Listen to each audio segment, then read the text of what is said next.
Alright, welcome back guys, and today we're doing surf and turf. Here we have some chuck short ribs with no bones, and we have some shrimp. And today we're making some steak with the Creamy Cajun Shrimp Sauce. So for the steak, we're just using the Great Canadian and cooking it the normal way. For the shrimp, and the sauce, where we have heavy cream, minced garlic, white wine, Parmesan cheese, and some peppers, and this will be really good. Alright, so now we're just going to season the steak with that Great Canadian. So you just want to season it deliberately. You don't want to under-season your steak, that's a big problem. And you want to make sure every side is seasoned. A lot of people, they won't season the sides of their steak. Like, you cannot season this, like, you don't have to season the side of your steak if it's a really thin steak.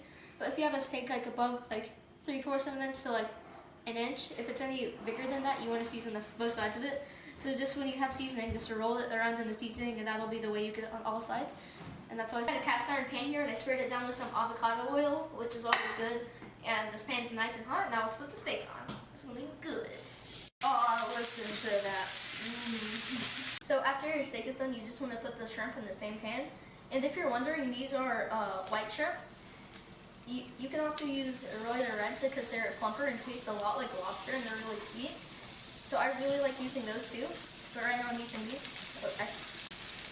Alright, so now when the shrimp are cooked on one side, you just want to add your garlic in and let that get really nice and toasty. Alright, so now the garlic's fragrant, and I just want to deglaze the, now I want to deglaze it, and then look at that beautiful adulty pink. Just add a bit more, and yeah. Alright, so a bit after it's deglazed and most of it evaporates, I'm just going to add a little bit of peppers. And then I'm going to let those get toasty, and then I'm going to move on to the next step. Now I'm just going to add 2 teaspoons of Dijon mustard. Mix that around, and then I'm going to add my heavy cream. Alright, so once the Dijon mustard is mixed around, I'm just going to add the heavy cream and get that nice and incorporated. And then I'm going to add some of the Tony Cachery's Cajun seasoning. That's where the Cajun comes from. This is going to be really good. Alright, so this is a pretty thin sauce, so if you want it thicker, you can add anything you use to thicken. Here I'm just going to add some butter, because to me that thickens up the sauce, but you can do whatever you like. So now after the butter's incorporated in, or whatever you're using to thicken it up, I'm just going to add the Parmesan cheese, and I'm going to pull off a bit of parsley. I'm just going to throw that in there, and then we're just going to mix it up and let the cheese melt.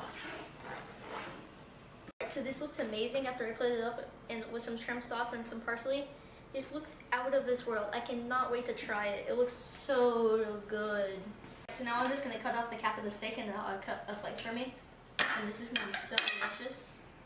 See, perfect. Let's get another nice beautiful slice off there. I'm going to try this with some sauce and shrimp. This is going to be so good.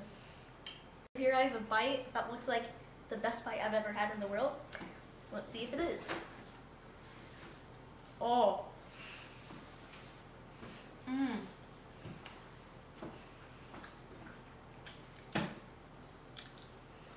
Oh. Can't talk, it's so good. So much flavor. I wish you were here to taste this. Mmm.